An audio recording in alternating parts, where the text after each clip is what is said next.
జీవి మాల్లో చలో చలో కిలో కిలో ఆషాఢం కేజీ సేల్. శేషాచలం నుంచి నల్లమల దాకా టైగర్ కారిడార్ ఏర్పాటుకు అటవీ శాఖ సిద్ధమవుతోంది.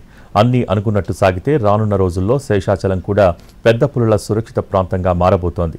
తాజాగా టైగర్ కారిడార్ పనులపై డిప్యూటీ సీఎం పవన్ ఆదేశాలు ఇవ్వడంతో వేగం పుంజుకుంటున్నాయి. నల్లమలలోని పులుల అభయారణ్య పరిధిని శేషాచలం వరకు విస్తరించేందుకు అడుగులు పడుతున్నాయి. ఇటీవల పులుల సంతతి పెరగడంతో అవి స్వేచ్ఛగా తిరిగేందుకు అవసరమైన చర్యలు తీసుకుంటోంది ప్రభుత్వం. ఎలివేటెడ్ కారిడార్లు, అండర్ ప్యాసేజీల వంటి నిర్మాణాల ప్రణాళికల రూపకల్పనకు అటవీ శాఖ సిద్ధమవుతోంది. ఏపీ, తెలంగాణలో విస్తరించి ఉన్న నల్లమలలో 5,000 చదరపు కిలోమీటర్ల వరకు విస్తరించి ఉంది నాగార్జున సాగర్ శ్రీశైలం పులుల అభయారణ్యం. ఇది దేశంలోనే అతిపెద్ద పులుల సంరక్షణ కేంద్రం. 2018లో పులుల సంఖ్య 47 ఉండగా గత ఏడాదికి 70 పెరిగాయి. ఈ ఏడాది 90 వరకు పెరిగినట్లు అంచనా వేస్తున్నారు. వాటితో పాటు చిరుతల సంతతి విపరీతంగా పెరిగింది. పులులు స్వేచ్ఛగా తిరిగేందుకు 5-6 ఏళ్ల క్రితమే నల్లమల, శేషాచలం అటవీ ప్రాంతాలను కలిపే టైగర్ కారిడార్ నిర్మాణం మొదలైంది.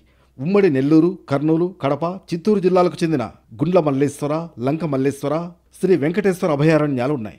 నల్లమల నుంచి శేషాచలం అటవీ ప్రాంతం వరకు విస్తరించిన ఈ టైగర్ కారిడార్లో పులుల కదలికలు 2 ఏళ్ల నుంచి మొదలయ్యాయి. నెల్లూరు, కర్నూలు పరిధుల్లో జనావాసాల్లో పులులు కనిపించడం సాధారణమైపోయింది. దీంతో అవి స్వేచ్ఛగా తిరిగేందుకు పరిధిని పెంచుతోంది ప్రభుత్వం. ఇటీవల జరిగిన సమీక్షలో అటవీశాఖ అధికారులకు డిప్యూటీ సీఎం పవన్ ఆదేశాలు కూడా జారీ చేశారు.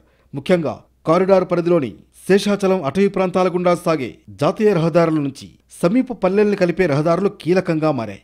ఈ దారుల్లో జరుగుతున్న ప్రమాదాల్లో వన్యప్రాణులు ఎక్కువగా చనిపోతున్నాయి. వేటగాళ్ల బెడద కూడా ఎక్కువైంది. ఇటువంటి పరిస్థితుల్లో వాటిని కాపాడడం అటవీ శాఖకు సవాల్గా మారింది. ఈ క్రమంలో టైగర్ కారిడార్ పరిధిని పెంచేందుకు చకచకా ఏర్పాట్లు సాగుతున్నాయి.